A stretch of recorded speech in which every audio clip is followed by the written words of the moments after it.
35 because people get all uppity.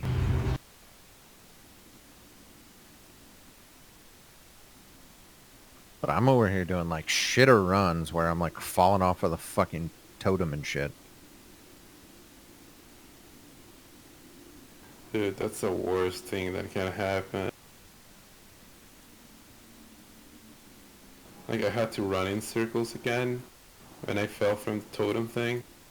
And there were like a lot of mobs that were very low, so they ended up being like all the way back. Welcome back to the Lackluster channel. Today I'm featuring an update to a story I recently covered from the Media Watch YouTube channel. I get emails daily asking for updates, but litigation often takes years to complete. This one, for example, is over 2 years old and still isn't fully finished, but there has been major movement in the case. Briefly, Daniel Robbins was filming illegally parked vehicles outside of a police station and was arrested and had his belongings seized as a result. If you want to see the entire story I posted earlier, use the info tag here or the link below. Mr. Robbins went on to file a lawsuit against the city and the 3 officers involved, alleging that the officers violated his First and Fourth Amendment rights and that the city had failed to train their officers properly. The officers and the city were granted qualified immunity because, quote, the evidence did not establish a retaliatory motive for the stop. The summary judgment claims that Robbins' actions in photographing police cars outside the station created reasonable suspicion among the officers that he was engaged in criminal activity, and that after Robbins did that and declined to explain his purpose to the officers, they had probable cause for a search and seizure. In October of 2019, the ACLU filed an amicus brief in an attempt to reverse the decision, claiming that the district court's finding of qualified immunity was an error, and in September of 2020, the case made it to the U.S. Court of Appeals for the 8th Circuit, where the defense team again claimed that the officers had reasonable suspicion to detain, frisk, and seize his camera, claiming that it wasn't normal to take pictures of license plates. The judge responded with the following. California takes pictures of cars to see if they're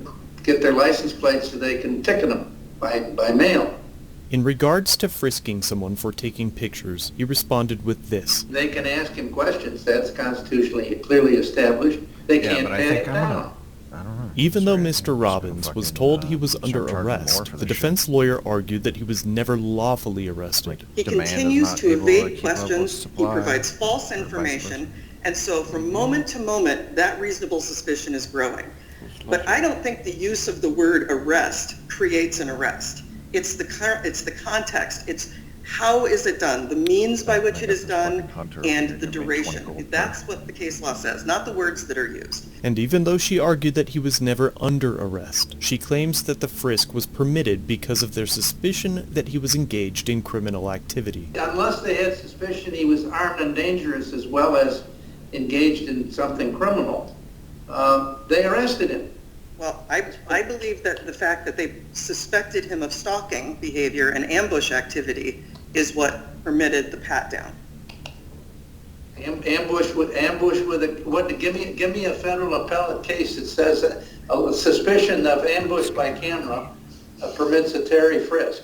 The 8th Circuit affirmed the summary judgment in part, holding that the officers are entitled to qualified immunity for the Terry stop because they had arguable, reasonable suspicion. They also ruled that there was no cognizable Monell claim. A Monell claim is against the government entity that employed the individuals who committed the alleged civil rights violations. This ruling basically let the city off the hook. However, the 8th Circuit reversed the district court's grant of qualified immunity on Mr. Robbins' case of false arrest, explaining that a reasonable officer would not have believed that he had probable cause to arrest Mr. Robbins for loitering because there was no evidence that he was blocking the sidewalk or disrupting the activity of the police station. Finally, they ruled that the duration of the seizure of Mr. Robbins' camera was unreasonable, and that the officers violated Mr. Robbins' clearly established right to be free of unreasonable seizures of his property and are not entitled to qualified immunity. The next step may be to request that the affirmation of the First Amendment and Monell claims be reviewed en banc. When the 8th Circuit reviewed the case, it was done by 3 judges. En banc is when a a case is heard before all judges of the court, rather than by one judge or a panel of judges selected from them. And if that happens,